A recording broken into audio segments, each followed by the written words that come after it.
Dito sa video na to, nakadalawang ulit na maniac tayo.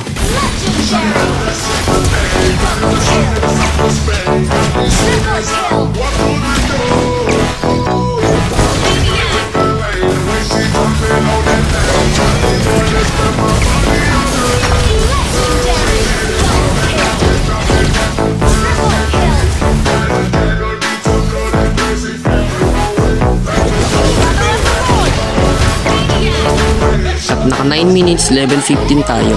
Pero syempre, bagong lahat, kung di ka pa naka-like and follow sa aking Facebook page, maaaring paka-like and follow na lang para sa mga content na kagaya nito. Inuna kong kunin dito yung red buff kasi nasa opposite side natin yung turtle. At sa gold lane din tayo dadalaw. Pagkatapos ko dun sa taong bato, pumunta na kaagad ako dun sa lito. Nag-hero ako para mailang yung kalaban na kunin ito. Kaya successful natin nakuha ito.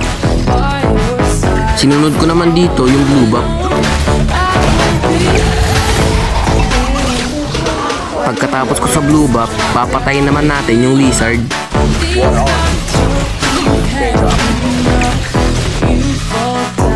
Pagkatapos kukunin lahat ng farm ko sa jungle camp ko, dumalaw naman kami ng tank namin dito sa gold lane at nakapitas tayo dun. Dahil nakalamang kaagad tayo sa early, nakuha natin dito ang first turtle. Kuha din namin dito ang second turtle.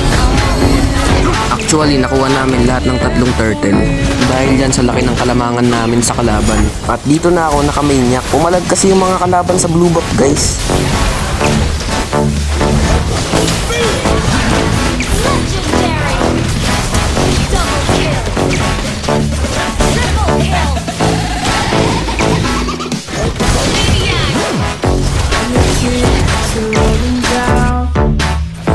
Gusto nga sana akong tulungan ng silong dito para makuha ko yung savage, kaso nabigo kami.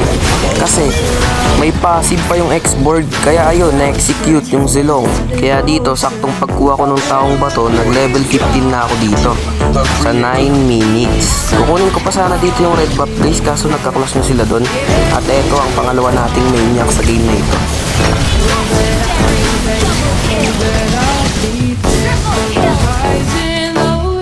Sobrang kalamangan natin dito sa game na to, pinasok ko na lang dito yung Estes para makuha yung maniac. Kaya dito sa part na to, napag-desisyon na namin mag-lord para matapos na ng tuluyan yung game. Kaya dito, sinamahan na namin yung lord na nagmamarcha sa mid at ito ang mga nangyari.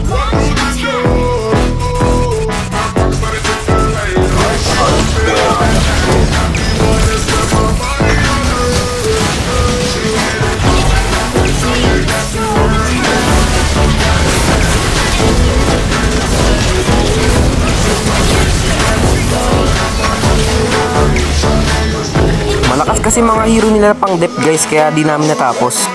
Pagkabuhay ng mga kakampi ko, nag-clash ulit kami dito.